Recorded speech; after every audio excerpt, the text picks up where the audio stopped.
Exclusive Catalonia's bid for independence from Spain had a curious twist, a readiness to take its place within the supranational European Union, a further challenge to traditional nation-states, observes Andrew Spanaus. By Andrew Spanaus, the Catalonia section of Spain. Political debate across Europe has been shaken by the clash between the pro-independence faction in the Spanish region of Catalonia, and the national institutions of Spain, raising thorny issues about autonomy, national sovereignty and the European Union. The Catalans, who organized a referendum on independence that was formally prohibited and partially repressed by national authorities, are in fact just one of the regional groups around the continent which have consistently sought to lessen their ties with their respective national governments, with schemes that go from greater financial independence to outright secession. Until just a few decades ago, such aspirations would have barely been considered realistic in the Western world, as nation-states have been the dominant political entity for centuries, with no intention to give up power over their territory or population. Several factors have intervened to change the political environment since the beginning of the 1990s. First, there has been the promotion of the notion of ethnic self-determination by Western democracies.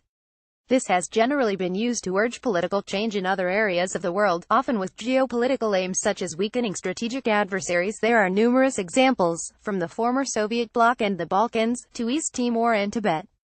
Support for such breakaway movements in the name of democracy and human rights has opened the door for people in Western Europe to demand their own right to self-determination.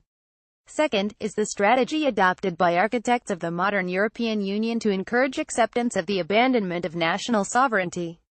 This entailed a departure from the original form of the EU that was begun in the 1950s as a system of economic cooperation among Western European countries with a strategic aim.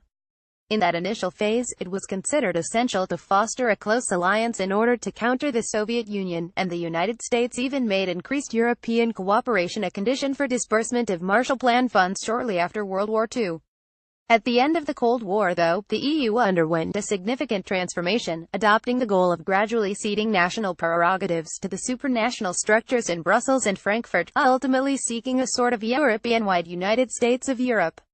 This idea was promoted by the political elites, but garnered only limited public support, repeatedly being rejected when actual votes were taken among the population. For example, it's not difficult to understand why countries would have to voluntarily give up their sovereignty to a political structure that, while formally managed by representatives sent from each single area, risk being led mainly by a permanent bureaucracy with little connection to, or understanding of, the diverse populations around the continent. The impression, still present today, is that the transatlantic political and financial establishment would centralize control, catering to the needs of only a small portion of the population. The Europe of regions. One of the solutions that emerged was to promote the notion of a Europe of regions, i.e., along with the centralization of power on certain matters at the supranational level, there would also be a devolution of powers towards local authorities in other fields. The idea of emphasizing regional characteristics on an ethnic basis was not new, but it received renewed attention in the 1990s as avenues were sought to advance EU integration. The flag of Catalonia. This had an effect on political movements that focused on local issues. An example comes from Italy, where the idea was trumpeted by Gianfranco Miglio, an Italian jurist and political scientist who was a leading proponent of regional autonomy. Miglio was a longtime supporter of a reorganization of nations into smaller entities based on different ethnic groups, in a situation where the state and borders would ultimately disappear, as he put it. Miglio became the philosophical leader of the Italian Northern League for a time in the 1990s. The League began as a movement calling for secession of the wealthier regions of northern Italy from the center and south, cast as corrupt, inefficient, and impossible to reform. Representatives of the League were elected to political positions throughout the north, but eventually also took on roles in the national government. As the notion of secession proved to be unrealistic, the political world did however embrace the idea of greater federalism, understood as allowing regional governments more financial and administrative autonomy, for better or for worse. Now the two largest regions of Italy's north, Lombardy and Veneto, are poised to vote in a non-binding referendum in favor of greater autonomy on October 22. The aim is not to move towards actual independence, a goal embraced by only a small portion of the population, but rather to convince the national government to allow the wealthy regions to keep more of the taxes they pay, instead of sending most of the money to Rome where it is redistributed based on national priorities. "We want the cash," a leading member of the Lombardy regional government told this writer on October 3. "The referendum will strengthen us in our negotiations with Rome."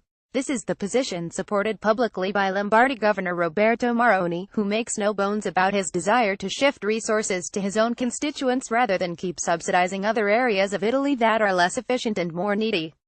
In a press conference 3 weeks ago, Maroni also jumped at the chance to declare his support for a Europe of the regions.